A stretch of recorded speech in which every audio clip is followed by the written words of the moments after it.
Greetings. This is Dr. Andrea Little Mason. Thank you so much for being with me for this reading of What's Black Love Got to Do with It? If you don't yet have your copy, please visit webuildlegacy.com to get your free download. The forward. Romantic partnerships are like businesses. You need a roadmap. A sustainable romantic partnership is the product of having sound individual roadmaps that combine rather than collide. I can't explain the excitement I have in presenting to you Dr. Andrea Little Mason's commentary on what's Black love got to do with it. I have so much appreciation, admiration, honor, and respect for my wife, Dr. Dula. What a great read of inspiration for those who desire to be power couples. It is insightful and illuminating. Why? Because it is a culmination of our lived experiences as an African American couple in the United States, living against the grain of modern culture and managing what we've learned at home, at church, and in society. It is a much needed discussion and reckoning for not only Blacks in America, but people of African descent throughout the diaspora and on the continent. This writing challenges majority culture's perspective of history about Black couple relationships and encourages you to boldly take initiative to begin rewriting your truth. To be perfectly honest, in the few years of our marriage, I was only able to mentally internalize and accept the happily ever after and the I am the man model of marriage constructed from what I saw in majority culture. At the time, I did not know I was experiencing my own level of cognitive dissonance due to a lack of context because I was not fully embracing the many stories beyond the great African American heroes and sheroes. It wasn't until much later, at the culmination of Andrea's doctoral research, that I realized that we were in search for and in need of cognitive justice, an inward awakening of our place in the world related to the extraordinary pre-colonial history of our African ancestors. Why did it seem strange anytime Black or African was mentioned? This was something I had to work out individually. Andrea's research put me on the right path. I realized within myself that researching my historical heritage did not have to cause division, but could provide a framework of contextual roadmap to my truth. This enabled further cultivation of sustainable relationships and enhancement of my most important partnership with my best friend, Dr. Andrea Little Mason. I am grateful she has been willing to walk out this tremendously painstaking journey toward cognitive justice. Thank you, Andrea. In the commentary you have been providing, or in the commentary you have provided me and your audience in a lightened tunnel perspective toward a spirit of Sankofa, realizing it is not taboo to go back and retrieve what was lost, abandoned, stolen, or forgotten. We build legacy. Preface. What's Black love got to do with anything? This question was at the forefront of my mind when I began my research that was eventually titled Non-Conventional Gender Roles in Relationship Education Curricula for African Americans, a content analysis. It was the end of the first decade of the 21st century, and the United States government was pushing forth the Healthy Marriage Initiative, or HMI. There were millions of dollars set aside to support the development of marriage education programs. HMI was based on research that suggested that children's outcomes would improve in various areas if they grew up in stable households with married parents. With about 75% of African American children born to unmarried mothers, the programs were especially geared toward Black couples. As an effort to improve and increase marriage rates among Black families, I wanted to know specifically what was being taught to Black couples. So I sought out the most popular Black marriage curricula and found three that were similar in that each was developed between 2001 and 2010, contained videos and written guides for facilitators and students, was offered in religious institutions, was created for Black people, and was taught by Black people. Over some months, I analyzed each conclusion in detail. You can see the complete research with data and results at the link provided. Each of the curricula taught the standard principles of relationship education, such as communication, problem solving, and conflict management.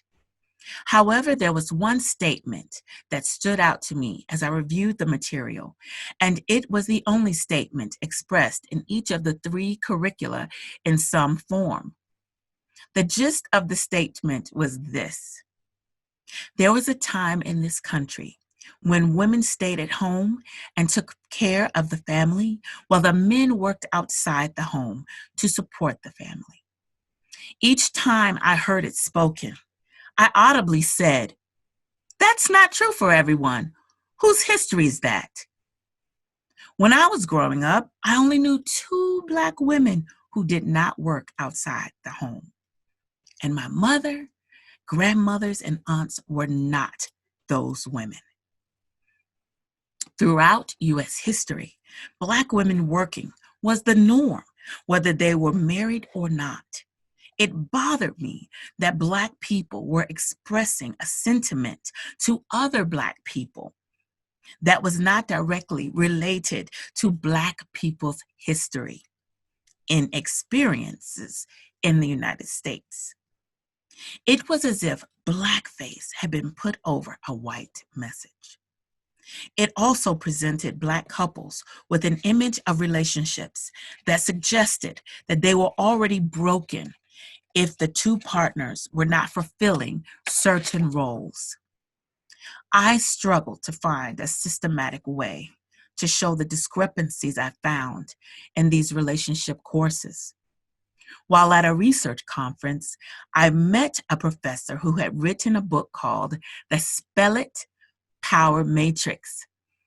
His book offered a simple way to analyze organizational dynamics.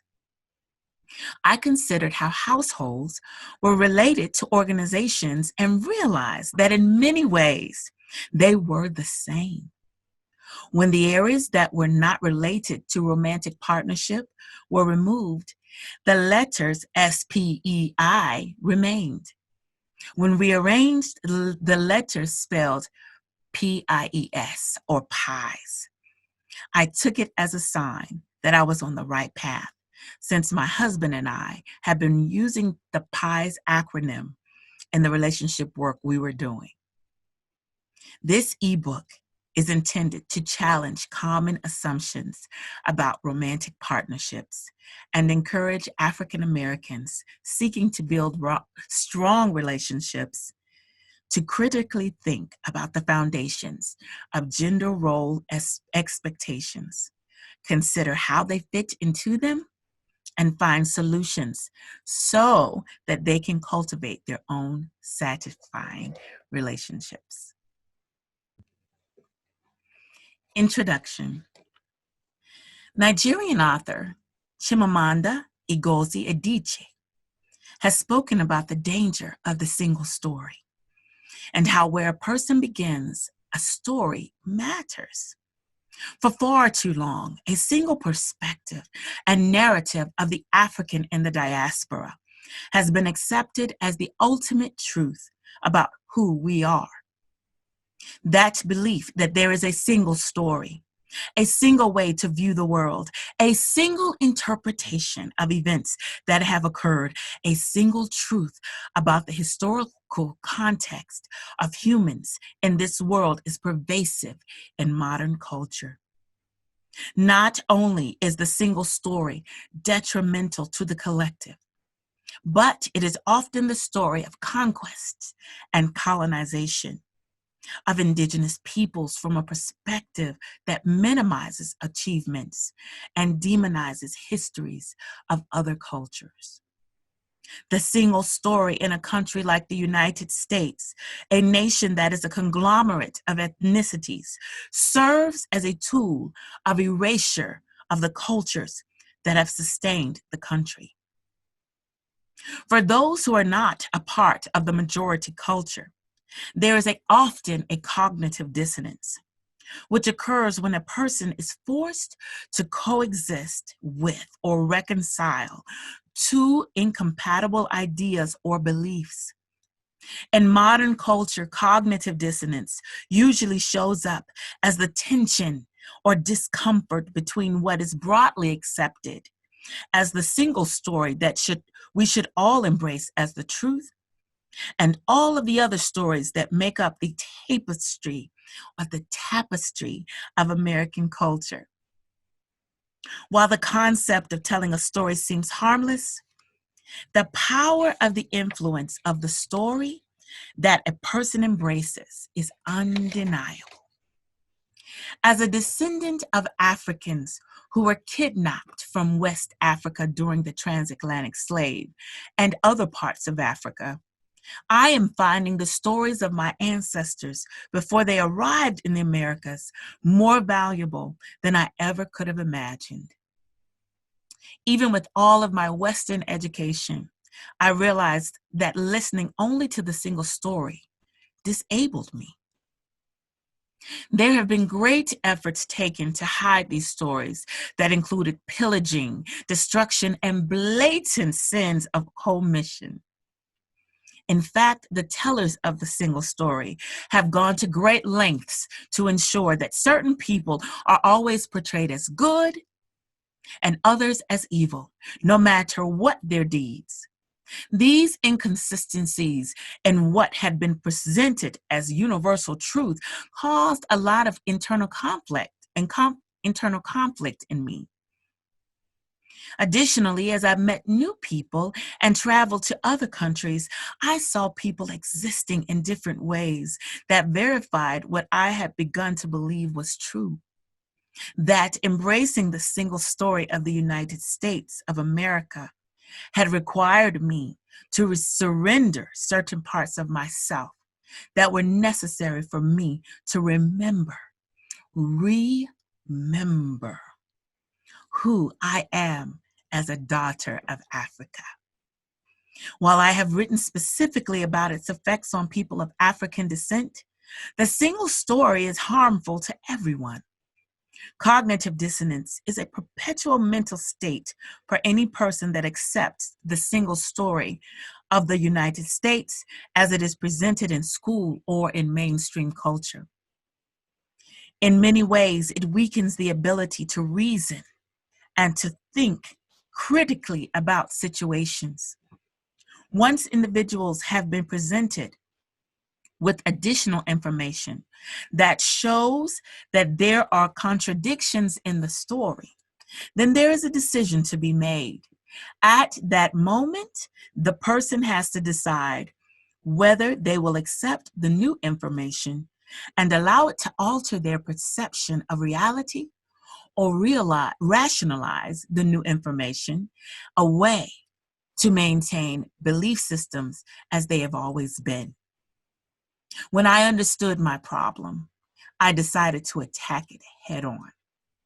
I began to look for myself and African influence in everything. When I did that, it was as if I could see myself for the first time. There is literally nothing you can study that does not have an African influence if you look for it. What I ultimately found was that the cure for my cognitive dissonance was cognitive justice. Cognitive justice challenges the notion that the only viable story is the single story of the dominant culture. It asserts the right for diverse paradigms to coexist. When considering romantic partnerships among African Americans, it is of vital importance that we have more than a single story or paradigm as a model for our lives. This ebook represents cognitive justice in relationship education where African Americans are concerned. It represents an opportunity for individuals, regardless of ethnicity or background, to resolve some of their cognitive dissonance by expanding some limiting perspectives about historical context of Black people. For African Americans, resolving cognitive dissonance is an opportunity to free ourselves in a different way that is necessary to fully embrace self-determination, the ability to define ourselves, name ourselves, create for ourselves, and to speak for ourselves. Now for a few disclaimers.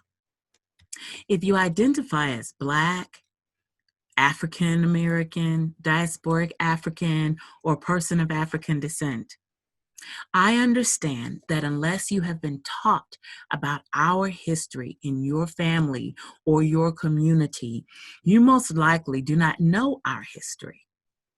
While we are not a monolith with the same history and experiences, I also understand that in many cases, some have been taught to be ashamed of our African history. And for many, Africa is viewed in the same negative perspectives as those who first trafficked our ancestors to this land. While some people travel for missionary work and contribute to benevolence operations, many still cannot fathom that Africa could have so much to offer the descendants of the Africans who were enslaved here. I hope that this ebook, this resource, will offer the additional perspective necessary to see yourself as one with a proud history that extends beyond the single story we have been offered through Western culture. If you identify as biracial or mixed race, I understand that your experiences are distinctive and that the diverse heritages represented in your families are all worthy to be explored and honored for their unique perspectives that they will offer your life and understanding of the world. I understand that you may be a person who has been challenged about race and ethnicity throughout your life, or even been othered by people, making it challenging to know where you fit in. I encourage you to allow this ebook to add to your understanding of who you are and your appreciation of your African ancestry. If you identify as one who is white, Caucasian, or person of European descent, I understand that this topic may be challenging because it seems to promote division between different races of people. I also understand that if you are in an interracial relationship, it may seem to speak directly against your relationship with your partner and any children that may be born of your relationship. In the context of this book, Black love represents more than just how Black people relate in romantic partnerships. Black love first begins with the love of oneself, which Western culture does not promote for people of African descent. If your partner is a person of African descent, or you have children that have African ancestry, this resource will surely enhance your knowledge and appreciation for the diversity in your family and equip you to help those you love celebrate who they are. If you identify as a person of color or other ethnicity, I understand that most people of color and cultures have histories of discrimination interacting within dominant white cultures. There is also a practice of creating hierarchies between people of color and diverse cultures, and these hierarchies often place people of ethnicities with lighter skin in higher social positions than people with darker skin. The same could be said about having straighter hair versus curlier or coily hair, lighter eyes versus having darker eyes. All of those differences between white and other, between European and African. These hierarchies often place people of ethnicities with lighter skin in higher social positions than people with darker skin. This can mean that people of color or culture have also been inundated with certain prejudices about people of African descent and found refuge from some of those external biases solely based on their ability to assimilate and blend in to majority culture. This resource will offer cognitive justice that can also help you break free from the cognitive dissonance of a system that offers positions in society to you as a person of color while also treating you as a subordinate in majority culture. If you identify as one who is not heterosexual and or is in a monogamous relationship, this ebook, this resource was inspired to research that sought to fill in the gaps of studies that had already been conducted about male and female gender roles with regards to African Americans. While much of what is written in this resource is useful for general information, it is specifically focused on monogamous heterosexual romantic partnerships. I expect that you will see other gaps that can be addressed through additional research. Please let me know if my work inspires you to continue to expand this conversation, or if you use it to support some research that is already in progress. Finally, this resource is an information extension of my formal research titled Non-Conventional Gender Roles in Relationship Education Curricula for African Americans, Content Analysis. For ease in reading, I've only included hyperlinks to useful resources about certain topics. If you desire to read the formal research with the results and complete reference section, please follow the link provided. We'll begin with a historical context for marriage in the U.S.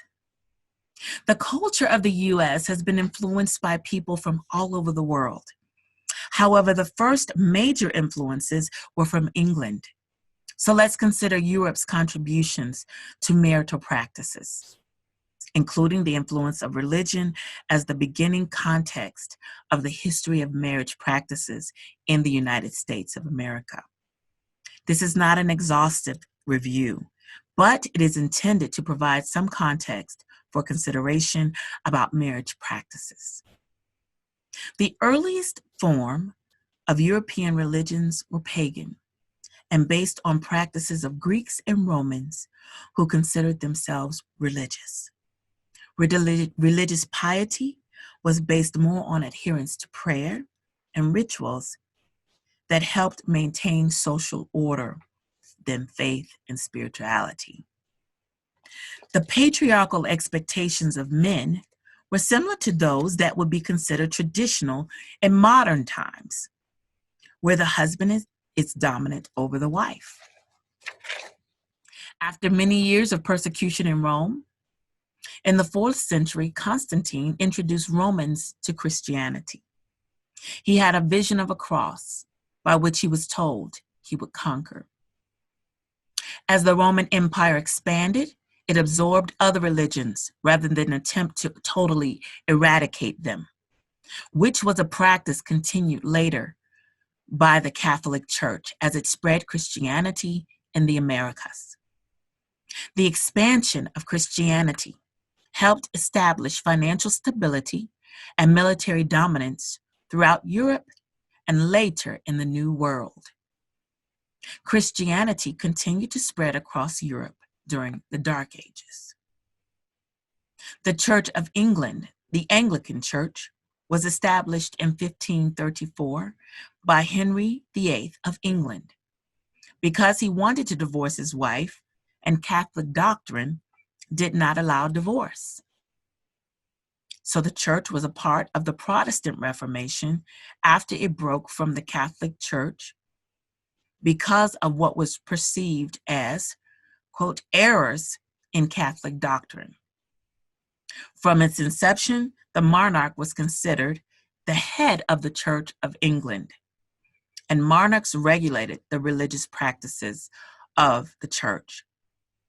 The traditional marriage vows came from the Book of Common Prayers, which was first authorized by King Edward IV in 1549 and was written 60 years before the 1611 version of the King James Bible was released. The Book of Common Prayers is still used by many ministers today in the U.S. Each new edition of the Book of Common Prayers was revised to accommodate the wishes of the monarch that ruled England as the head of the church at that time. The wedding vows became a part of the official marriage ceremony in 1552 in England. Before 1552 in England, couples only needed to commit themselves to each other, and their spoken words would suffice as evidence of their marriage commitment to one another. Coverture, marriage, and property law that stipulated that wives did not have legal existence apart from their husbands was brought to the American colonies by English settlers. It was a legal symbolism of a husband and wife's oneness and the wife's submission to her husband. Common law marriage is still recognized in 15 states in the U.S. and District of Columbia with certain stipulations and requirements.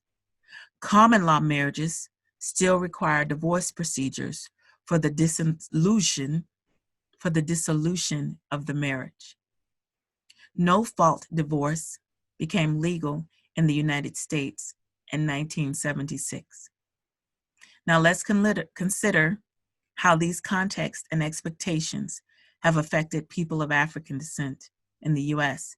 and other ways that Black couples can approach romantic partnerships in a manner that is connected to their historical context. Eurocentric practices influence on Black couples.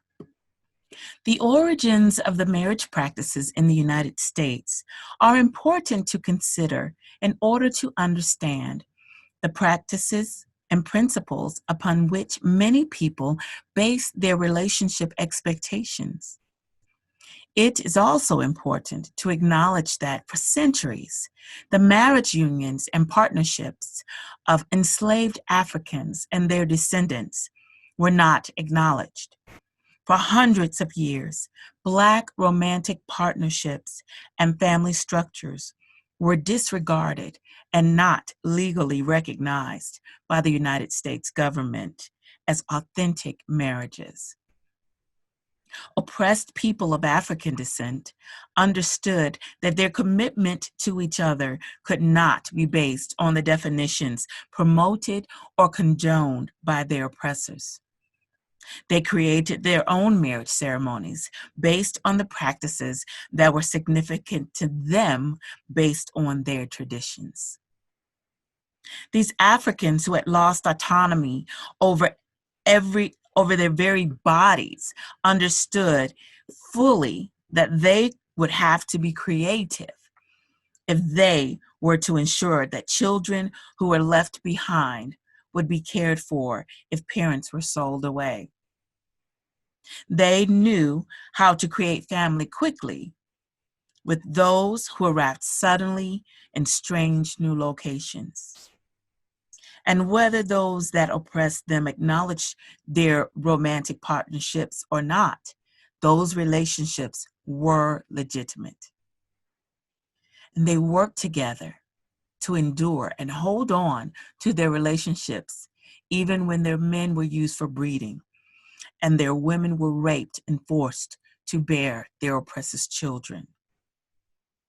Since the Civil Rights era, when African Americans' citizenship was recognized and laws were changed to support integration, there has been a continued effort toward assimilation in many areas of the lives of African Americans.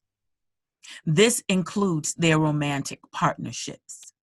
Some African Americans who followed certain religious traditions looked toward the marriage traditions and gender roles practiced in the majority culture as a roadmap because it was aligned with their spiritual beliefs.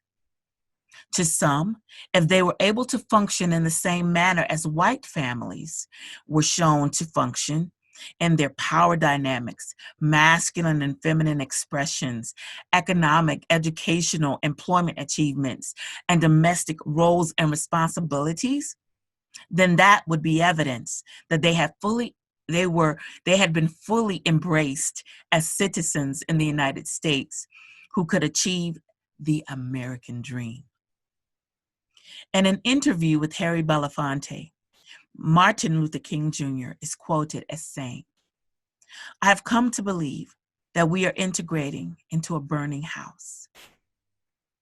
While that statement was to acknowledge deeper needs of the civil rights movement to address economic freedom, it is also aptly described the situation that was occurring in other contexts of American culture at the time. For example, while Black people were fighting for civil rights, many women from the majority culture, including some women of color, were fighting for women's rights and freedoms.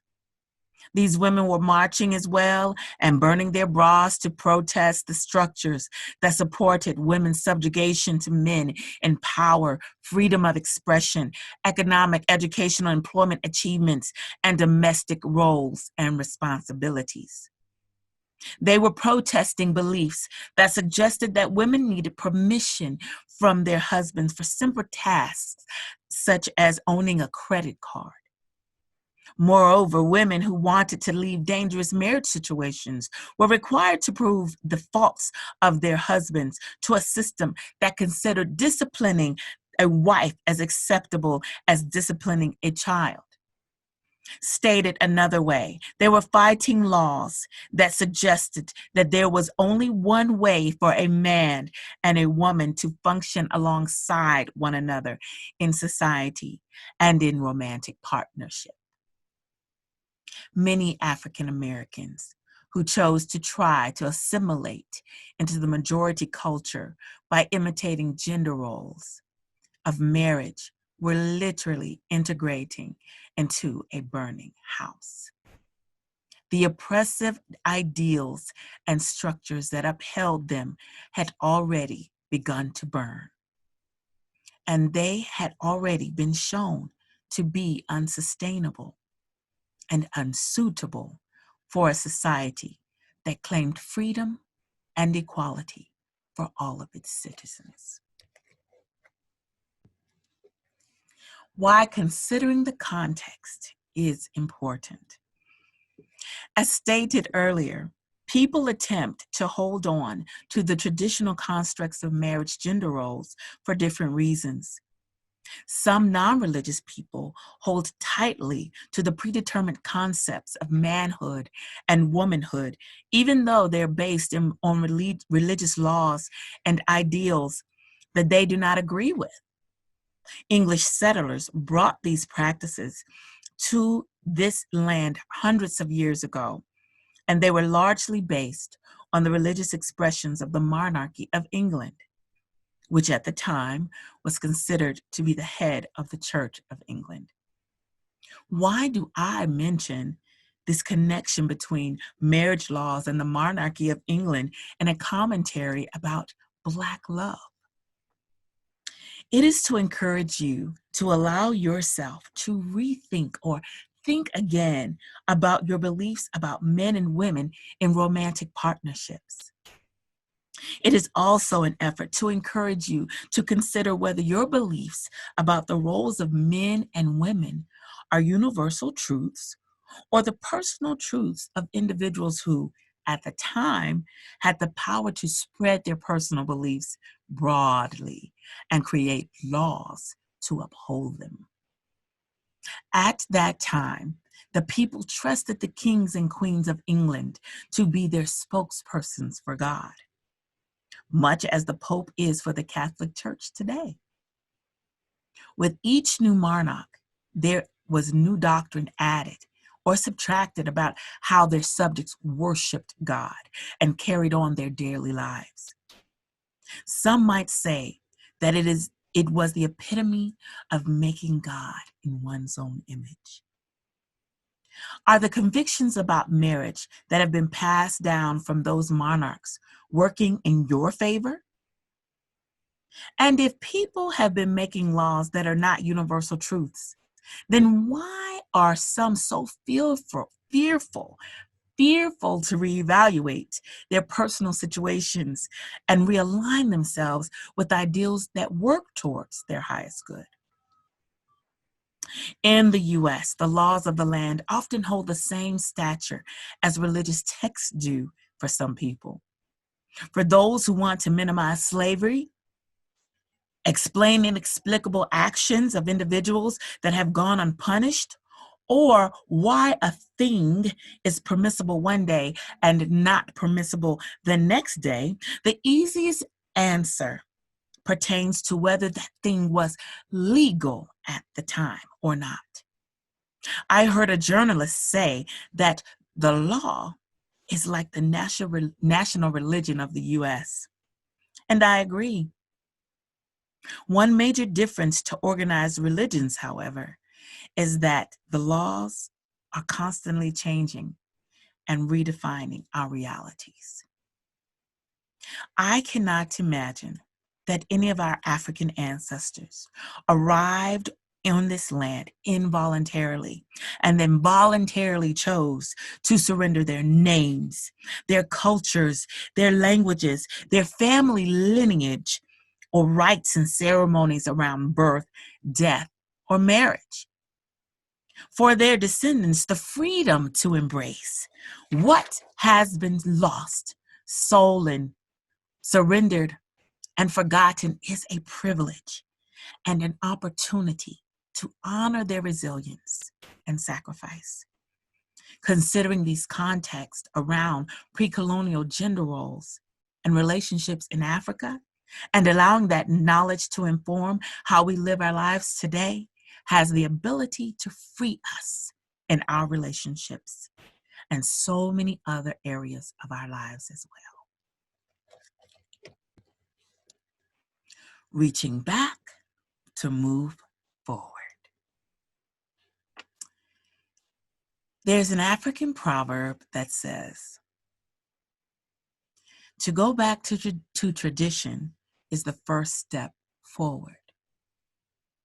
This African proverb reminds me of the Adinkra symbol, Sankofa. Actually, there are two symbols that are used to represent the West African principle of Sankofa that means it is not taboo to go back and fetch what you forgot, or more simply, go back and get it.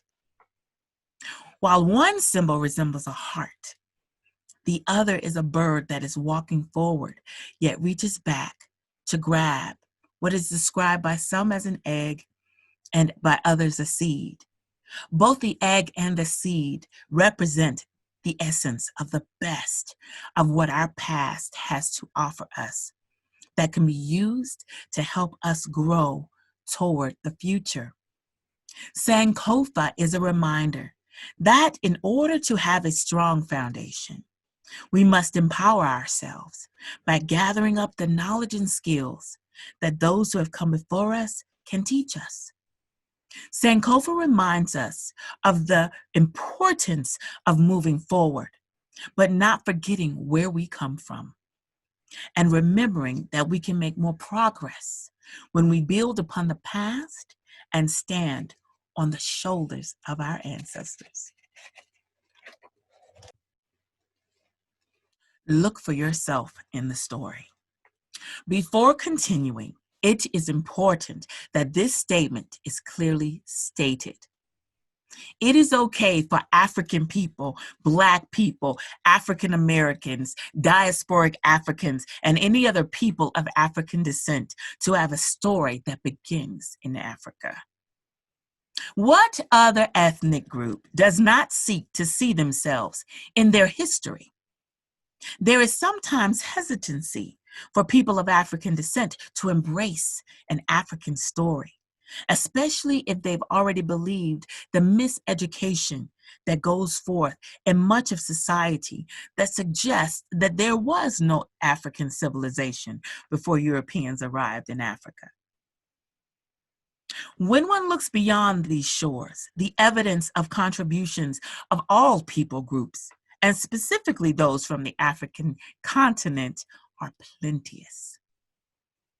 While much has been destroyed through conquest and colonization, some artifacts and monuments still remain and allow contemporary scholars and explorers to weave together a more complete story of our complex histories. For those who find it challenging to accept the notion of being called African, consider that other people are often referenced by their ethnicity as American citizens. Asian Americans are still referred to as Asians, even though they may have never traveled there and have been in the United States for generations. The same could be said about Indian people from India, and so on. In every country that I've ever traveled, my ethnicity has been assumed to be African before any specific nationality. In my research, I share from an African context.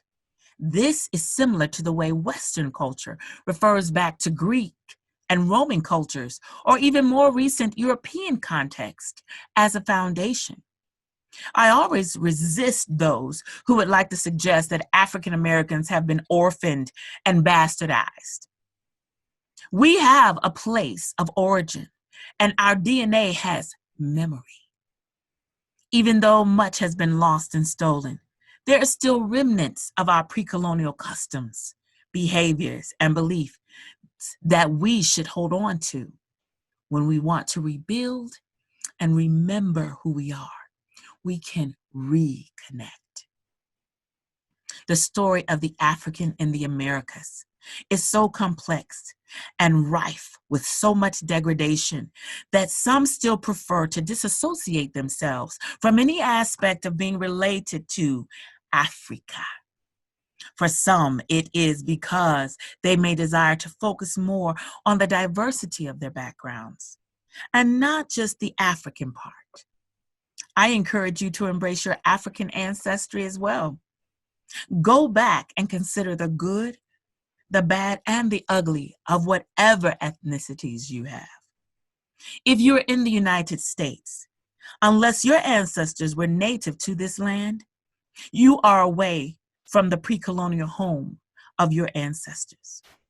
What makes the experience different for those with African ancestry that came by way of the transatlantic slave trade is that language, cultures, traditions, and family lineage that would have been passed down generationally was lost, stolen, surrendered, and forgotten. As a result, many Black people embrace more of others' history than they do the greatness of their own. There's a saying, when in Rome, do as the Romans do. There is a caveat for African Americans, especially those that seek to do all that they are expected to do to achieve success in this country.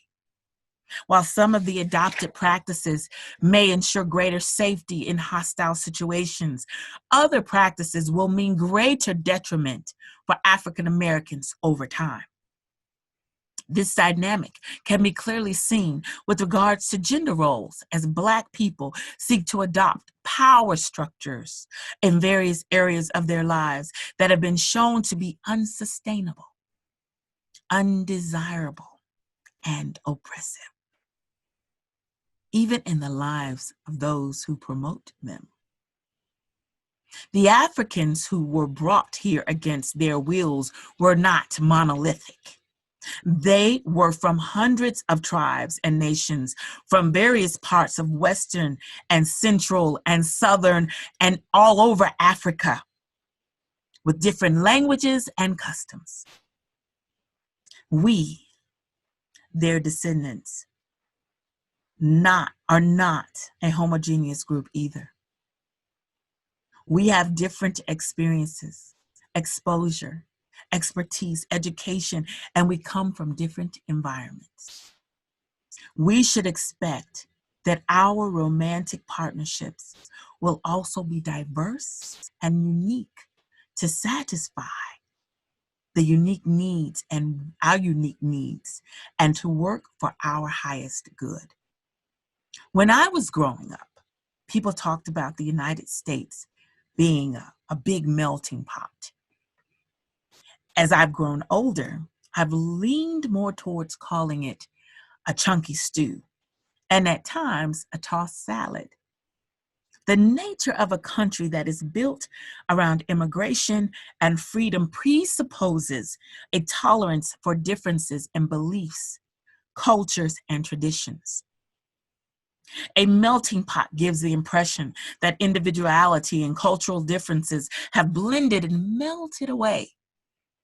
For many African Americans, nothing could be further from the truth. The history of Blacks in America is not the beginning of Black people in the world. And history shows the success of romantic partnerships among African people since antiquity. Most research and statistics about African Americans involve some type of pathology, something that suggests that we are inherently unfit for many tasks, and that there is something innately dysfunctional or wrong with us as a group. Comparisons are made between white and Black people in relationships as well. There's a quote that says, "History is written by the victors." It would be unwise to base Black people's beliefs about themselves and their history solely on the reports of those who have been walking in the role of the victor for the past few hundred years. The recorded history of mankind, over thousands of years of recorded history, is one of cycles, uprisings and defeats, and dominating kingdoms from around the world. Every group of people has influenced the earth over that time.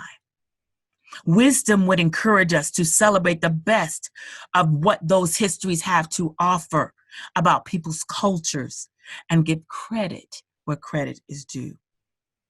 In the work that I do with birthing mothers through Sankofa Birth, I encourage women to reclaim their birthrights and reach back to embrace birth skills and knowledge that women before us practiced. These knowings allowed them to sustain themselves in a culture that did not allow them to have access to many modern resources and has sustained them from the beginning of time. Likewise, in our work with individual couples and families, my husband and I, Eugene and I, encourage couples to reach back toward the strength of our ancestors. Black love existed before we arrived on these shores, and it continues to exist. However, in order to experience it in its fullness, there may need to be there may be a need to re-examine some of the beliefs and practices that some consider to be undebatable truths, and consider whether what you currently do works towards your highest good. All right, here's a special note to readers. The next section is optional. It does not specifically relate to relationships and is not necessary to understand the information offered toward the sustainability and resiliency of Black couples. This section is for those who may be like I once was, challenged to see beyond the single perspective that I had been shown throughout my life. For me, it meant that there were automatically realities that I should not doubt and questions that I should never ask. While researching gender roles from an African American context, I was required to ask all of the questions. And any assumptions that I was making needed to be supported with research. So I asked all of the questions that came to my mind. Nothing was off limits, and allowed the answers I found to influence my personal life, my work, and ultimately my worldview. For those who may find yourself on a similar path, I offer you the next section, addressing some of the contradictions. For those who prefer to continue reading about Black love, please jump to page 48, an African context for Black couples. Addressing the contradictions, or some of them. Before we can fully engage Black love with others, we should consider how Black love relates to us loving ourselves first, as people of African descent. In order to do that, we need to examine our beliefs about Africa and the systems that have been put in place to nurture separation of African Americans from their original land and the people that remain there. When one takes a closer look, the contradictions presented to us about who we are and where we come from become clearer, and we can make our own decisions about how we will or will not allow these contradictions to control our lives. Allow your paradigm to be shattered. Africa, also referred to as Al-Kibulan by some, has the most diverse people on the planet. From the Amazigh, more commonly known as Berbers, and Arabs from the north, to the Khoisan people of the south, to the Nubian people of the east, to the Bantu people who are spread throughout. Africa's ethnic groups are the most diverse, with different skin complexions, facial features, hair textures, body types, shapes, and sizes. Much like the Africans throughout the diaspora, skin complexions can show up as dark as night or as pale as the moon, and anywhere in between. While diverse in ethnicities, languages, cultures, histories, religions, etc., African people groups born on the continent share some similarities which link them to the continent and to each other. From the beginning of recorded history, Africans from northern, southern, eastern, central, and western parts of Africa established great civilizations.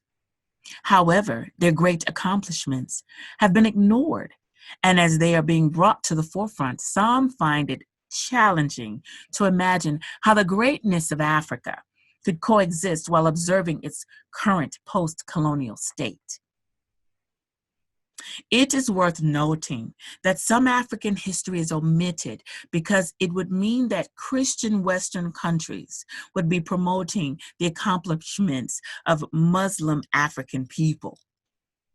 An example of this is Timbuktu in the Muslim kingdom of Mali.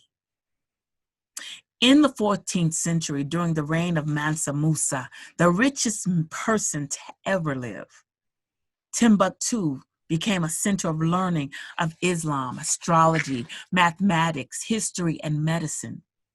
It rivaled ancient Egypt in the way it educated its people and welcomed all who desired to learn in the universities.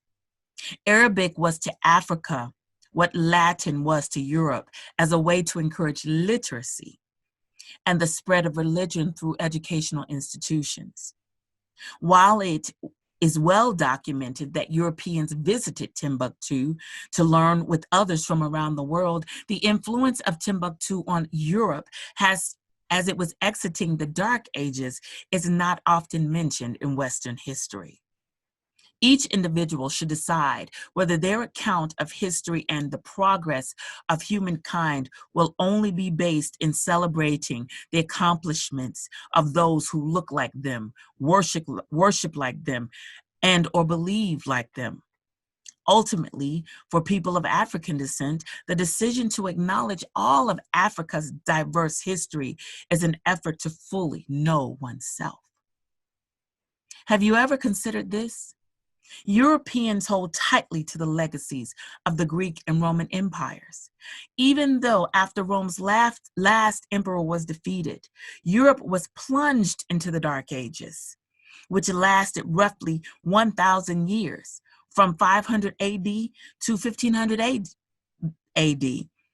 However, while Europeans were enduring the wars and invasions that marked this time, Africa continued to thrive in education, science, mathematics, medicine, architecture, trade, etc. As Europe was exiting the Dark Ages, Africa was entering one of its own. For more than 500 years, Africa has endured the enslavement of European Christians on the west coast of Africa, with even longer enslavement by Arab Muslims on the east coast of Africa, followed by destruction and looting of African artifacts and treasures, ultimately leading to colonization by Western European countries. When civilizations die, they often take most of the evidence of who they were with them, and those who follow are left to piece the history back together again. Should there not be an expectation that Africa will rise again? Without fail, history shows that civilizations rise and fall, and at some point the conquerors are conquered, and other civilizations rise to take their places. As one examines historical context, the importance of unity between the disenfranchised peoples of African descent becomes more evident. Whether a descendant of those who remained to be colonized on the African continent, or a descendant of those who were forcibly kidnapped from its shores and carried to the New World, we are all daughters and sons of Africa. I still recall being at a research conference for Black scholars a few years ago and hearing a continental African professor speak about Africa. She closed her lecture with this statement: Africa has been great before, and Africa will be great again. Africa is rising. It was the first time I had heard anyone say anything like that. But after that lecture, I seemed to hear people everywhere saying it. Africa is rising. Africa is rising. As my family and I have reconnected with the continent, and I've expanded my knowledge outside of what has been presented in the United States, I have begun to see the world in a totally new way. And I've joined in the chorus with so many others in proclaiming, Africa, with so many of her children around the world, is rising. The legacy of race in the United States. I was born in the United States of America, a country that from its inception distinguished between who was white and who was other.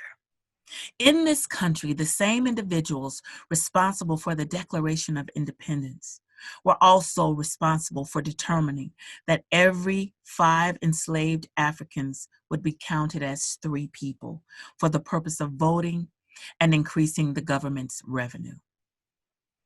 1 century later, the one-drop rule would ensure that a person with 1 drop of African blood in their lineage was considered Black. Ironically, the one-drop rule in reverse has applied to Native Americans, the indigenous people of the Americas. The U.S. Constitution and other laws have upheld a legacy of racial disparities that predates the birth of this country. In 2000, for the first time in the United States history, citizens were allowed to identify more than one race on the U.S. Census. This has been useful as more and more people who have mixed ethnicities have chosen to identify themselves as biracial or mixed race and have moved away from Jefferson's limited context of ethnic identity. Because of white men's forced sexual encounters with enslaved African women, most African Americans have mixed ancestry. A DNA ancestry report says that I have about 7% Western European ancestry, although one would be hard-pressed to see any trace of it in me. People from other countries especially look at my husband's complexion and say he's mixed. His family knows the name of the ancestor on his mother's side of the family who immigrated from Eastern Europe with her family 4 generations ago. Still, most of his family members have identified themselves as colored, Negro, Black, or African American, even when visually one could not clearly distinguish any African ancestry in them. Great people, great civilizations. The irony is that while the US and some European countries have spent centuries promoting their superiority over those who have any trace of African blood, they have not applied that rationale to matters that surround ancient African civilizations like Egypt.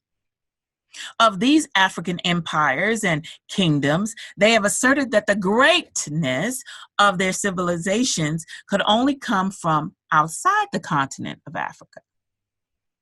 Or more commonly, they state that they were not Black Africans or real Africans, but mixed race. And that is why they were able to amass such greatness in their societies. Stating that mixing with other races of people improves the Black race to the point that they could establish one of the greatest kingdoms in recorded history, while at the same time stating that 1 drop of African blood makes a person inferior and less than human, is evidence of cognitive dissonance in those that seek to push these perspectives forward. Critically thinking individuals should question any scholar that has a problem acknowledging the contributions of Africans based on race, ethnicity, or religion. These same standards are not upheld in other countries and contexts. For example, Africans invaded the Iberian Peninsula in 711 AD and occupied parts of Spain for almost 800 years. That is more than 3 times the length of time that the U.S. has been a sovereign nation.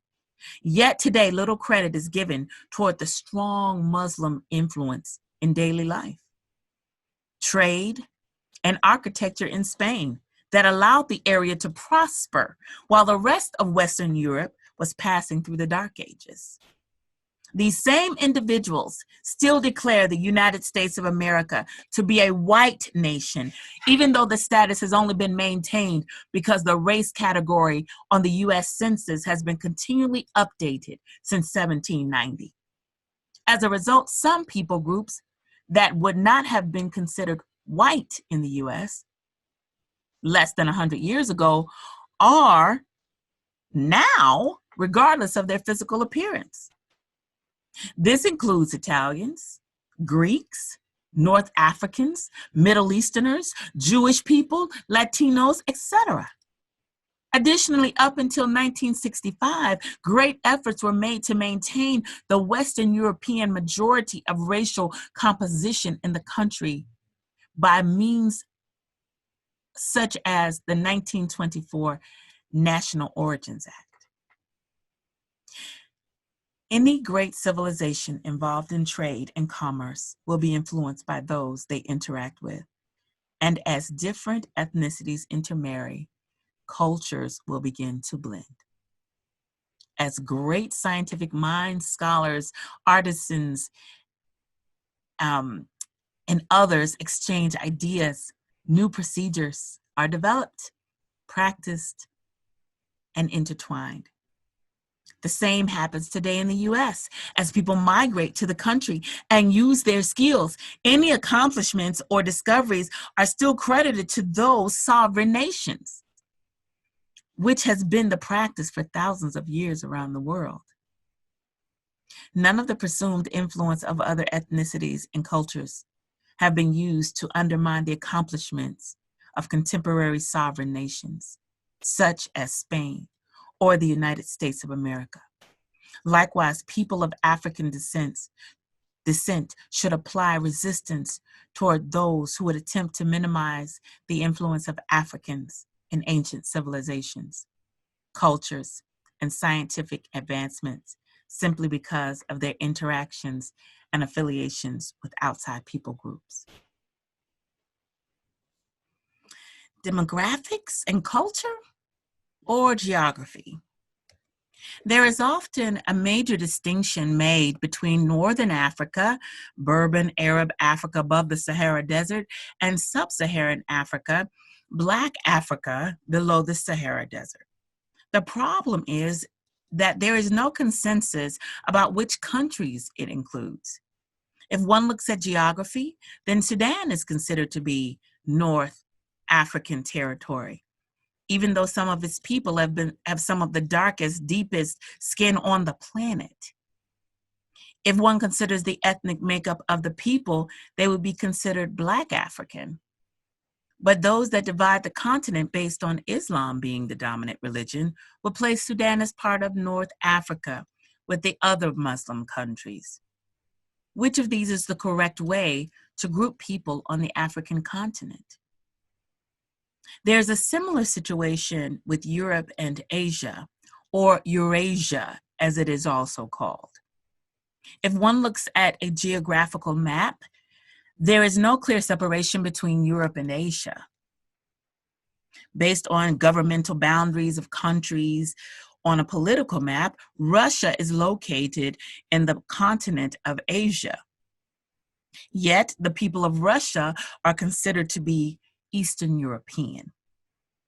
95% of Turkey's landmass is in Asia, but it has been an applicant to become a part of the European Union for over 20 years. Some suggest that the separation between Eastern and Western Europe occurred as a result of the Great Schism of the Christian Church in 1054. But that would mean that parts of Italy and all of Greece would be considered Eastern Europe. For some, Italy and Greece seem more identifiable as Eastern European countries, especially when considering the close-knit family structures that differ from Western Europe and the political structures as well. But with Greek and Roman empires being the foundation of European history, it is important for European countries to hold them in high esteem, even though their people have not always been treated that way by the rest of Europe. Is there a definitive geographic separation between Western and Eastern Europe or Europe and Asia? Most of Western European countries, Belgium, France, Portugal, Netherlands, England, Italy, Germany, and Spain, were involved in the scramble for Africa and the colonization of the continent. Besides looking at the differences in family structures, the wealth of the countries has also helped demarcate boundaries between Western and Eastern Europe. A better question might be, how can there be a definitive geographic separation between what is termed the East and the West when most of Europe and all of Australia is in the Eastern Hemisphere? While England and the other European countries colonized territories around the globe, depending on the context, only some of them are considered Western countries. All of the Americas, Europe, Asia, and New Zealand are considered to be Western countries based on having shared cultures, based on ancient Greek and Roman histories and philosophies. Some South American countries are excluded because they are economically still developing countries. For others, Western culture is synonymous with Latin European culture and could include countries like Japan because it is so heavily influenced by Europeans. Still, for others, political alliances are indicators of whether a country is seen as Eastern or Western. In many instances, Western culture has been synonymous with Christian culture. However, those places outside of Western Europe that are fully accepted as Western countries are those where European countries were able to colonize territories, establish institutions, and win the culture war by establishing their philosophies, languages, political systems, etc. Places like India are heavily influenced by colonization, but were never culturally dominated. So, where does Africa fit? But what about Akibulad? Where does it fit in this discussion of what is Western and Eastern culture? Although the majority of the continent is geographically in the Eastern Hemisphere, and more than 90% of the continent was colonized by European countries, it is not recognized as being part of Eastern or Western culture. Some suggest that African cultures are considered South. However, the majority of the landmass of Africa is above the equator. And again, Australia is physically located in the Southern and Eastern hemispheres, yet is considered a Western country. So even the concept of what is up and down, left and right are subjective.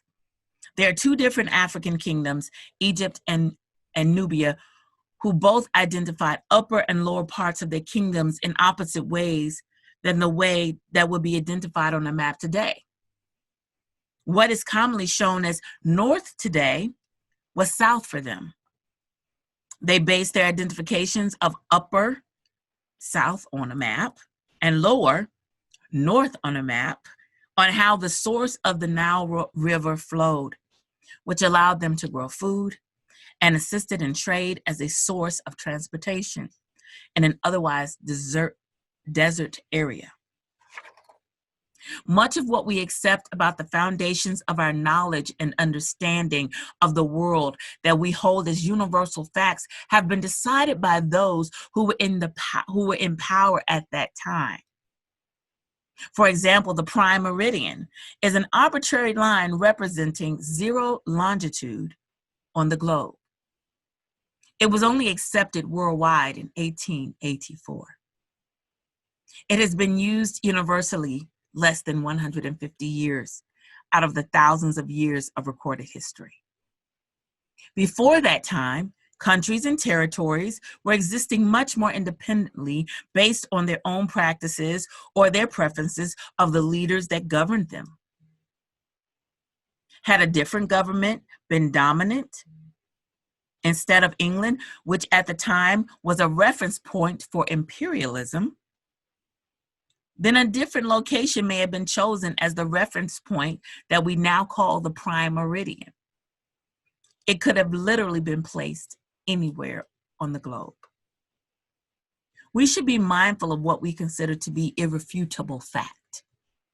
Definitive definitions are not always possible, but when they are, those who seek to remain in power use them to suit their needs. It is important for people of African descent around the world to understand this truth. The definitions used to categorize people, places, and ideas are developed to serve the people who design them and to promote and sustain the systems that allow them to remain and maintain favorable conditions. Those in power create scenarios that help accomplish their ultimate goals. If the goal is religious, things are categorized in a certain way. If geographical or economic situations are being observed and it is more advantageous to divide and categorize in a different way, then that is what is done. If the objective is to ensure that certain people groups do not know their contributions to humanity or see themselves in history so that they willingly remain in subservient roles throughout the world while undergirding others' cultures and societies, then facts and truths must be hidden. It will seem reasonable to deface statues so ethnic identities are less recognizable, like in Egypt. If sequestering the truth is the goal, then it makes sense to loot burial grounds for treasures and artifacts, and then seek to destroy remaining evidence that would allow these people to see their greatness in history, like the entire continent of Africa. And it would seem reasonable to feel entitled to determine how people should define themselves and seek to discredit all those who disagree with the story as it is told.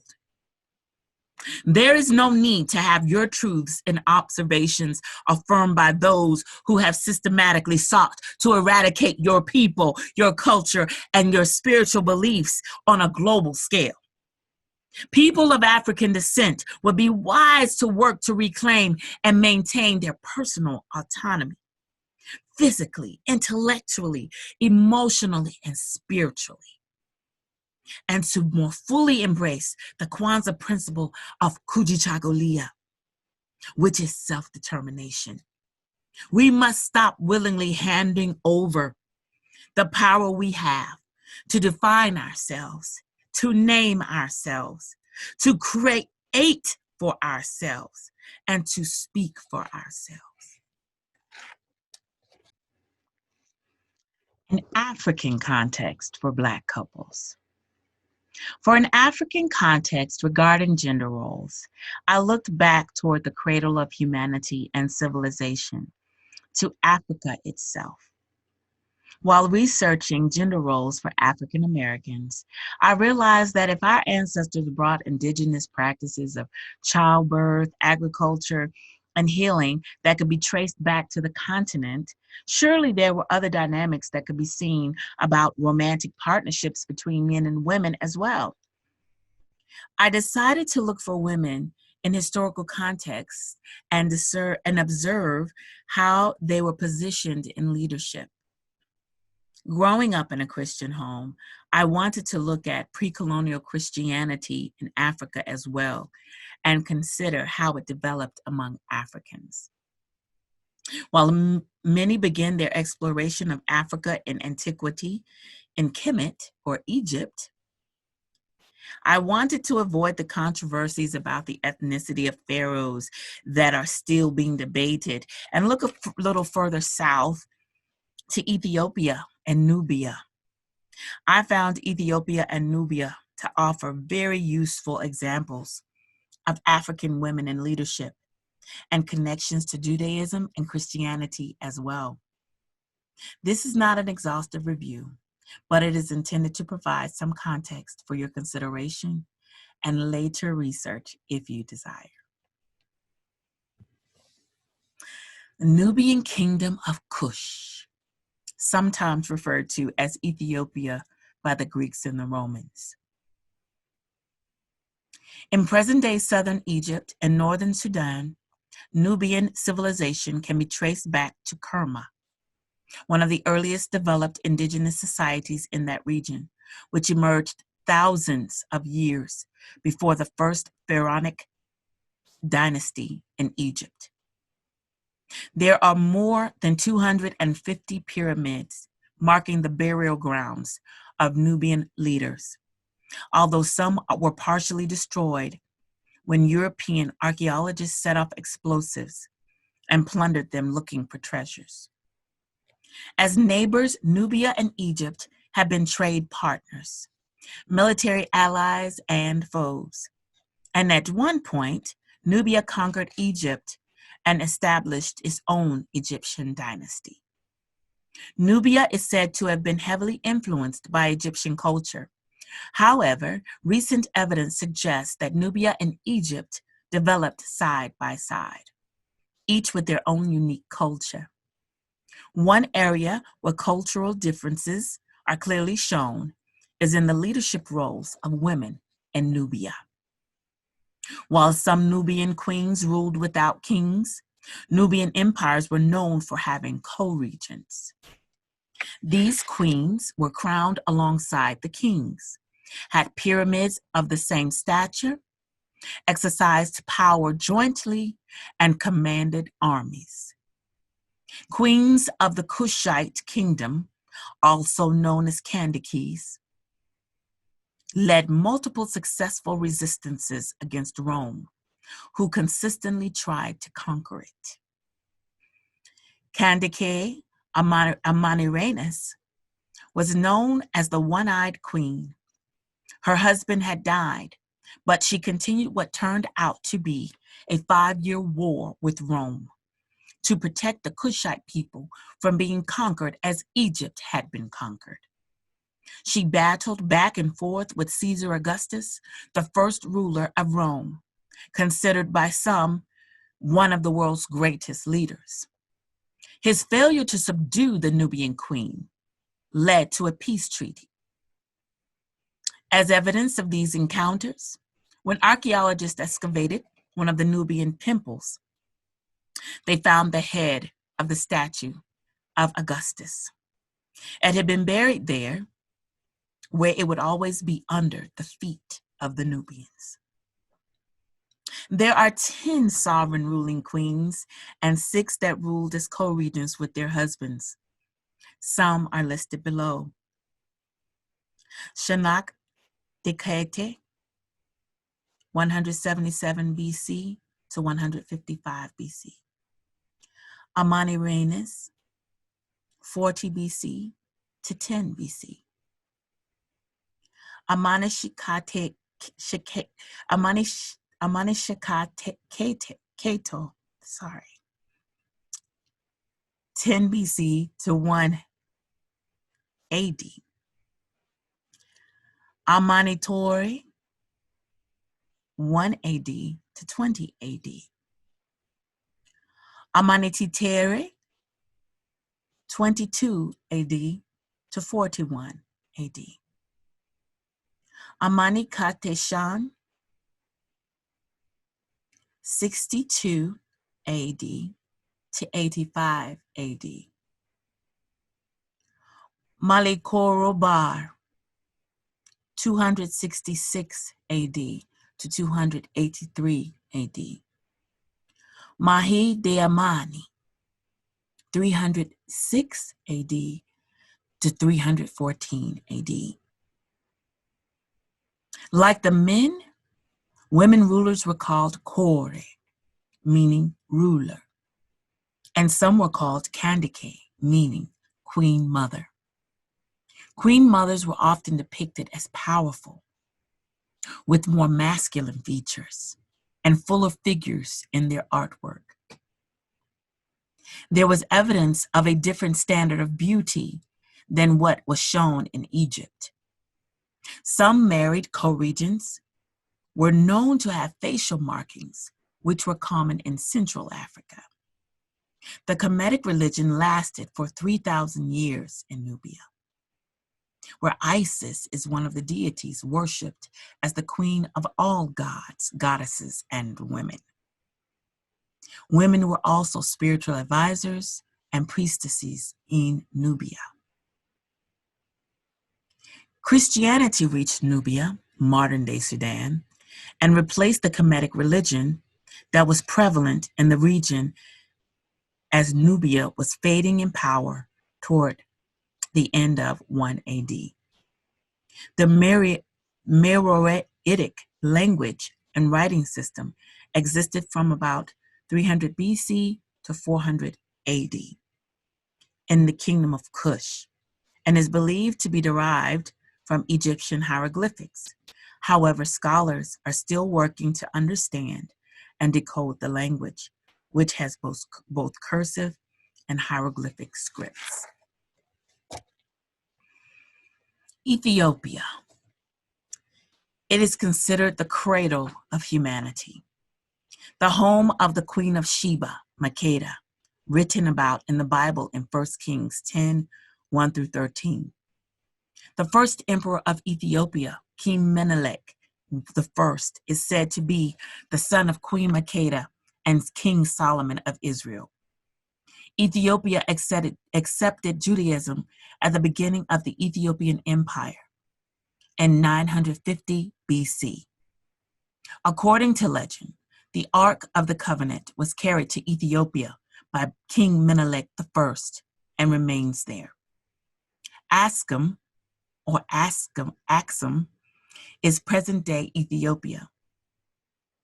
King Azana of Axum established the first Christian state in Africa around 341 AD.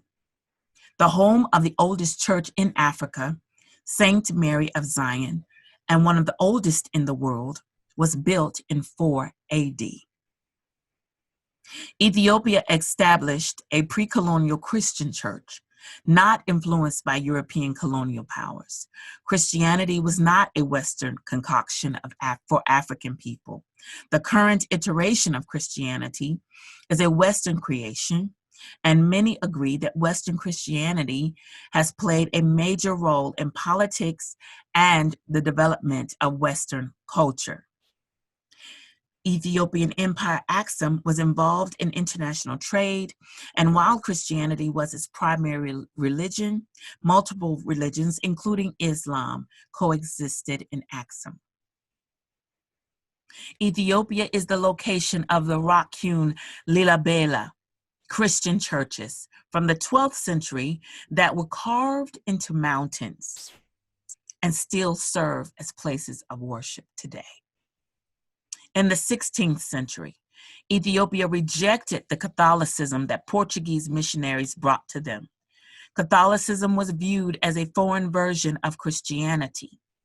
While the Ethiopians believed their emperors to be descendants of King Solomon and their Orthodox Christian traditions and beliefs to be in line with the practices of the earliest Christians.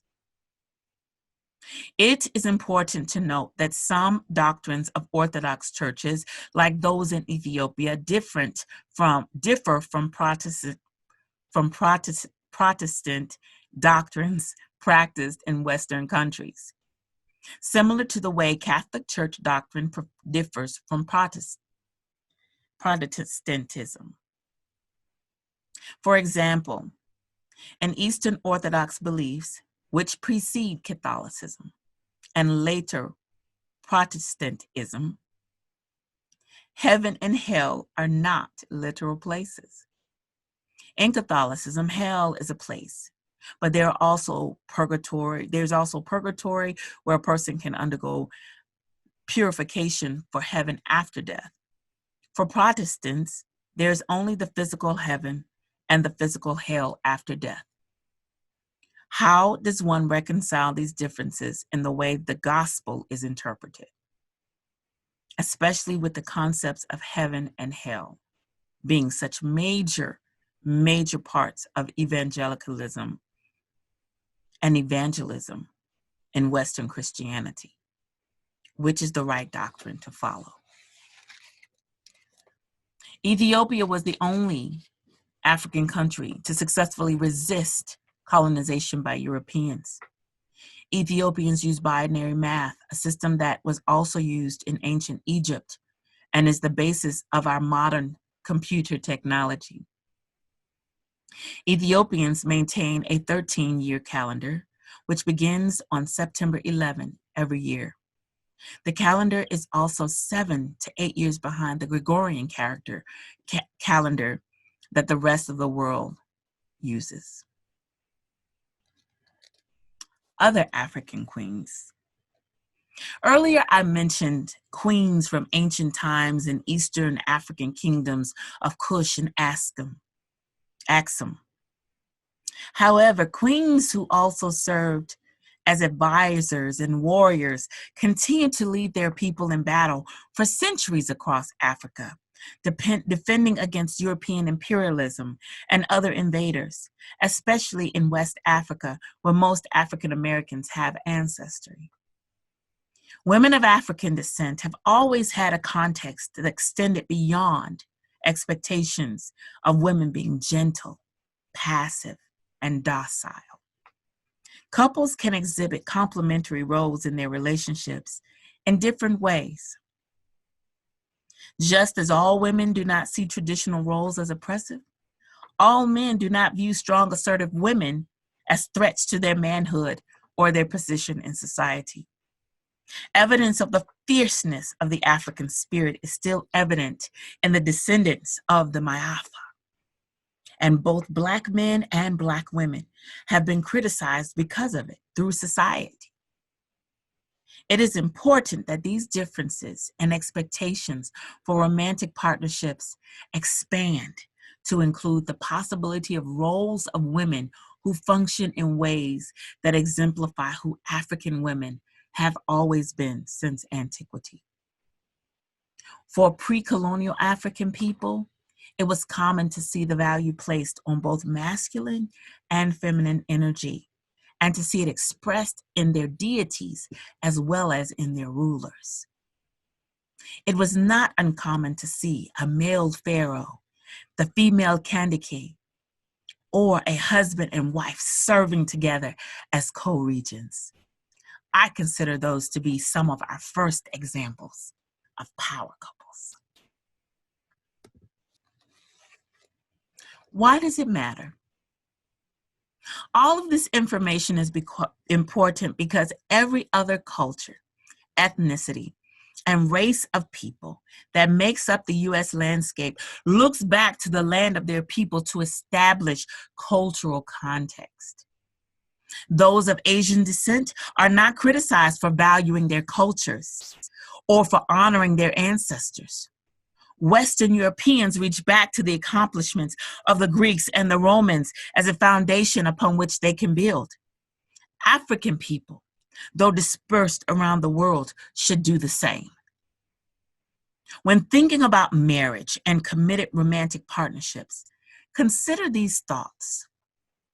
Just as African peoples have different names for God, the Most High, the Divine, based on their language, with different explanations for the helpers, angels, ancestors, orishas, etc., they also have unique marriage practices. Marriage means different things in different cultures.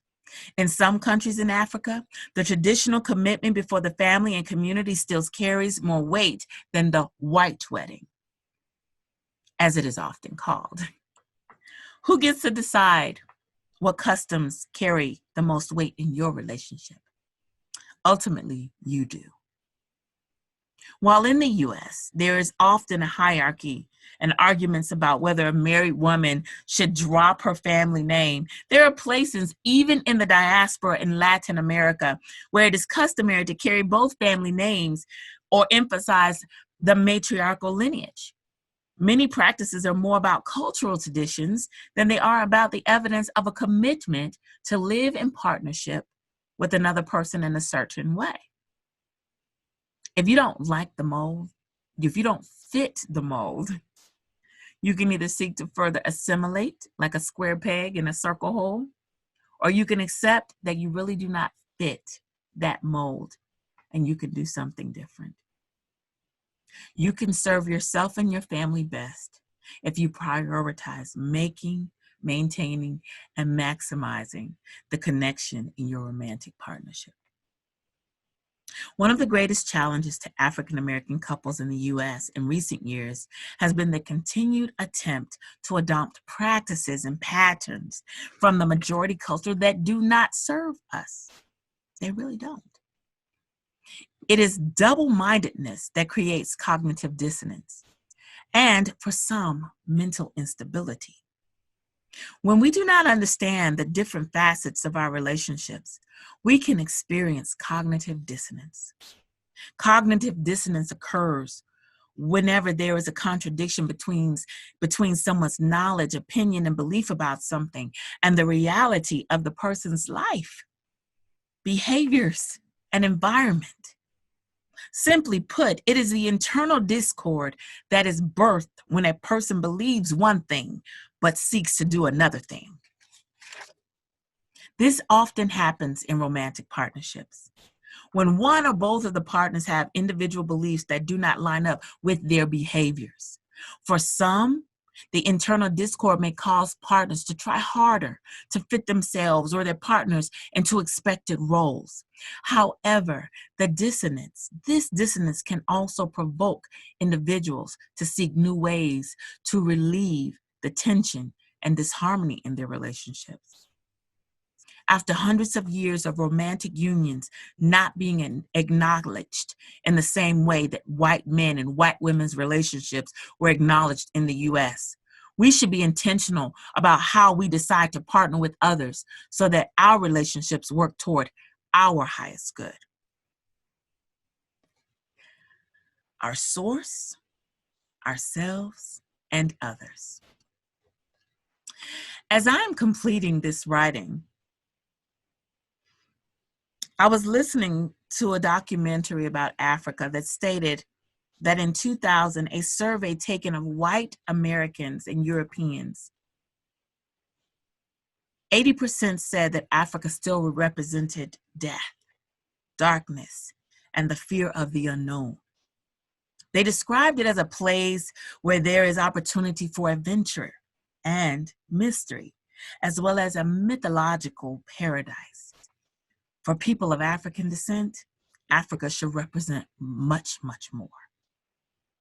Ultimately, Black love cannot fully express itself if we do not yet know how to love ourselves beyond what others have told us about ourselves and shown us about our stories. The truth is that the presence of people with deeply melanated skin, gravity-defying hair, broad noses, full lips, and diverse body types, and any other non-European feature is not new. African people have been here from the beginning and have made contributions throughout the world for thousands and thousands and thousands of years. Africa has always influenced the world in diverse ways. Additionally, people of African descent have historically valued spirituality, craved to be connected to the divine, and respected the diverse ways that people groups across the vast continent of Africa practice their spirituality. People of African descent have never expected all people groups to be a monolith, to be the same. There is diversity on the continent and different ethnicities of Africans with different cultures. Yet most are able to coexist even with their differences. The various tribes and nations that coexist understand that there will be differences in the way they do things, and that there has never been a single language, a single practice, or a single culture that all people should adapt or accept. The ability of African Americans to acclimate and assimilate into majority culture expectations has always been vital to survival in these United States. One is often rewarded with acceptance when hair, clothing, language, behavior, etc. matches the expectations of the environment of the majority culture.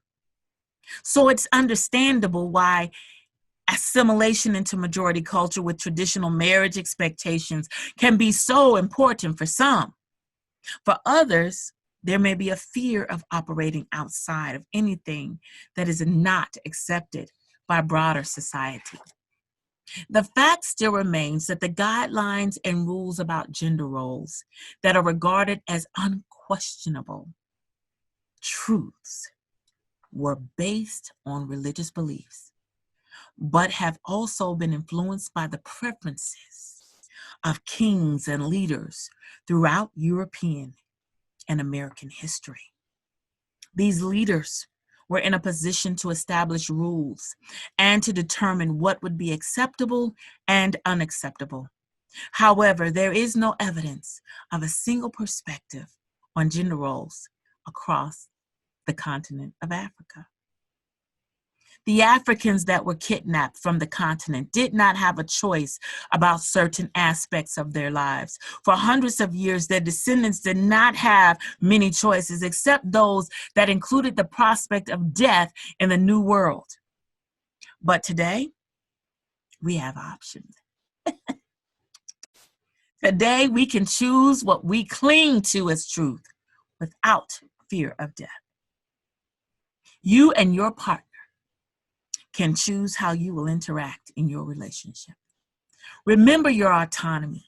And if you find certain gender roles challenging to fit into your relationship, consider reconstructing them to fit your needs.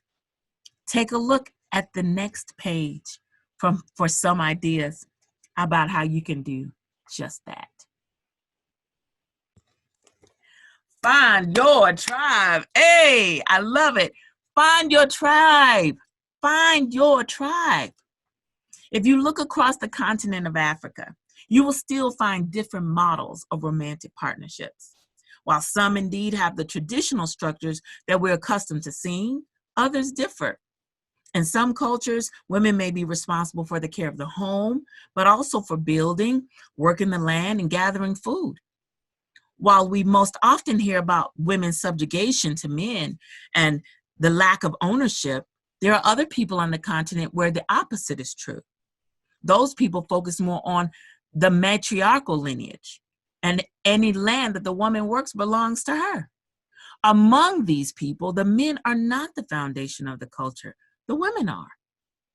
Whereas one culture practices polygamy, where the man is able to marry as many wives as he's able to support, in another culture, it's the woman who's able to live with more than one man if she likes. Some tribal groups are known for being warriors, while others are considered to be more demure. For Africans in the diaspora, there are many aspects of our family lineage, languages, and traditions that we can no longer know in detail. Still, while most cannot pinpoint our exact lineage or cultural practices, we can know that we are sons and daughters of Africa. We can remember that when our ancestors arrived here, they did not know each other's languages or specific traditions. They were moved around and disconnected from family and violated in many ways. They faced so many challenges, and yet they figured out how to survive and to thrive. And now we, the descendants of the Ma'afa, find ourselves in a better position than we have ever been while in the United States. Some examples: we have the freedom of movement and of travel. Yes, we do. We have the ability to earn money. Yes, we do. We have opportunities for education. Yes. We have the internet to freely access information. Yes. We can communicate globally with people from around the world, including our brothers and sisters on the continent. Yes.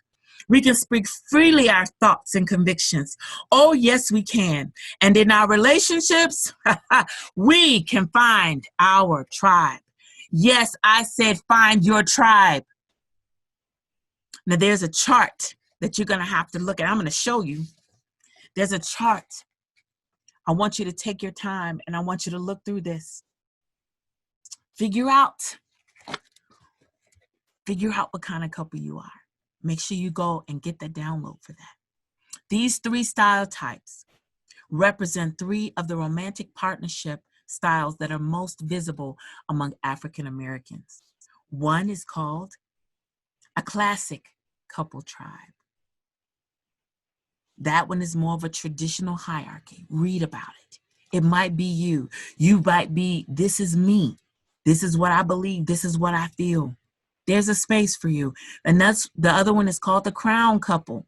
It's more of like a hybrid, what's called titular. Like it's kind of like the those that have you're given a title. Regardless of what you do, you're given this title. Read about it. See, does this you? Is this you? It's the crown couple tribe. And then there's the alliance couple tribe. And they are more of the interdependent shared powers. That's what they do. Read about it. See if that's you. Okay? And you can actually, there's a quiz you can take. It's called the Power Couple Quiz. You can figure out by taking the quiz which one you naturally align with. Not you as a couple, you individually. Which one do you align with? Which power couple tribe do you identify with? Does your partner share the same perspective? It's so good to know, and we have a tool here to help you. Listen, when I started homeschooling my sons in the 1990s, I received a lot of criticism from people that said, Black people don't do that. That's for white people. Ultimately, it worked for our family, and it served our sons well. More than 20 years later, few people question a Black family's decision to homeschool. Similarly, I've known Black couples where the woman worked outside the home and the husband stayed with the children.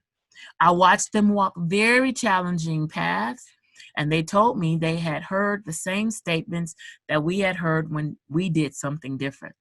Black people don't do that. That's what white people do. They've always done what was best for their families and reaped the reward. Let's resist the urge to allow the limited relationship paradigms we see around us to define who we are in our romantic partnerships. Let's do what's best for us. We have come to the end, and this last section just says it just like this. Go to freedom. Go to freedom. Eat the fish, spit out the bones. I feel the need to repeat this. Every country, society, and culture has unfavorable practices that you may not desire to be associated with. Take what you can that you can add value to your life with and leave the rest. However, I will say this as well.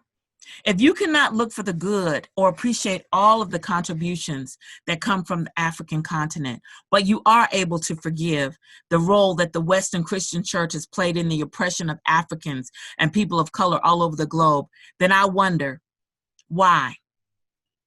How is it possible that you overlook Western and European countries' role in the Ma'afa, the colonization of the African continent, and the continued abuses of African people, but it is not possible to see beyond the challenges that exist on the African continent to its greatness in the past, and its promise for the future? How can you not see past its challenges to the future? That ought not be so. There's an African proverb that says, until the lion tells the story, every story will glorify the hunter. Not only is it time for us to roar and tell our own stories, it is also time for us to determine for ourselves what our stories mean. If you remember nothing else from what is written on these pages, please remember that my greatest admonishment to you is for you to go to freedom. Go to freedom. Go to freedom. My Zulu sister said that to me once when I was having a hard time processing how I felt about being a daughter of Africa and expanding my relationships with those who were born on the continent. And it has set me free. Whether you are considering ways you can reconnect with the African continent or thinking about how you can transform your romantic partnerships, make a decision to go to freedom. Don't just think outside the box. Crush the box. I believe that Black love is elusive in our culture because our time is consumed with trying to fit into others' expectations for us that are most often not designed to work toward our highest good as a couple of African descent in this country. Just as we have external freedoms, we must contend and to gain and maintain the freedom of our minds. Don't be afraid to analyze how your life and society impacts the way you desire to function in certain gender roles. And don't be afraid to do something different. If you'd like to continue this discussion, become a part of the We Build Legacy community. Find out how at webuildlegacy.com.